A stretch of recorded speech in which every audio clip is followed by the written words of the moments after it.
Bonjour les amis. Dans un dernier entretien, je vous ai parlé que la moisson était abondante et que les ouvriers peu nombreux. Je vais vous revenir un petit peu sous un autre aspect avec la même situation. Je vais vous lire un texte de Matthieu encore et je vais vous le présenter de la même façon en parlant que Jésus c'est l'amour, que Jean c'est l'amour. Alors écoutez bien. Quelle est votre vie? L'amour avait 2 fils. S'avançant vers le premier, elle lui dit, « Mon enfant, va donc aujourd'hui travailler à la vigne, va aujourd'hui travailler à répandre l'amour, à comprendre davantage l'amour. » Celui-ci lui répondit, « Je ne veux pas. » Mais un peu plus tard, s'étant repenti, il y alla.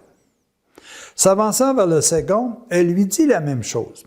Celui-ci répondit, « J'y vais, Seigneur. » Mais il n'y alla pas.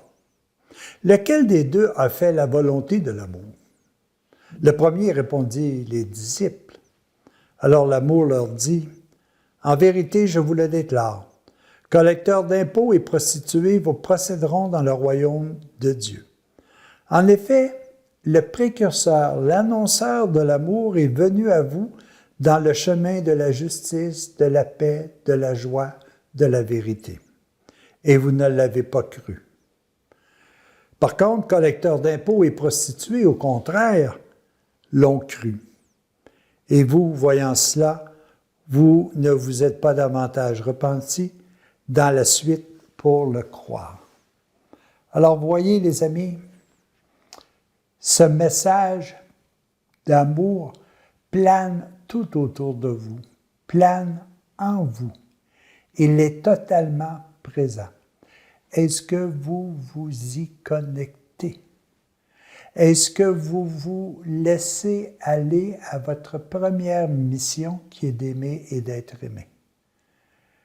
Plusieurs sont venus nous faire comprendre que cette nationalité divine d'amour qui nous habite est totalement là. Jésus a donné sa vie pour le faire. Jean, le précurseur, est venu annoncer sa venue. Aujourd'hui, nous sommes en présence de l'amour. Mais est-ce que nous acceptons de prendre contact? Est-ce que nous acceptons de la comprendre davantage, de la pratiquer, de l'améliorer? C'est à nous d'y répondre. Mais ne disons pas, par exemple, « Oh oui, je suis d'accord », puis finalement se laisser absorber par tous les problèmes, les souffrances de la vie, sans que nous ayons le goût véritablement d'approfondir. Même si c'est difficile pour nous, puis ça l'était sûrement pour le fils qui a dit « Oui, je vais y aller ». Je vais être obligé de renoncer à certains aspects pour pouvoir davantage comprendre. Même si c'est difficile, nous sommes véritablement gagnants. Et ce fils qui dit ça ne me tente pas trop, mais je vais quand même y aller.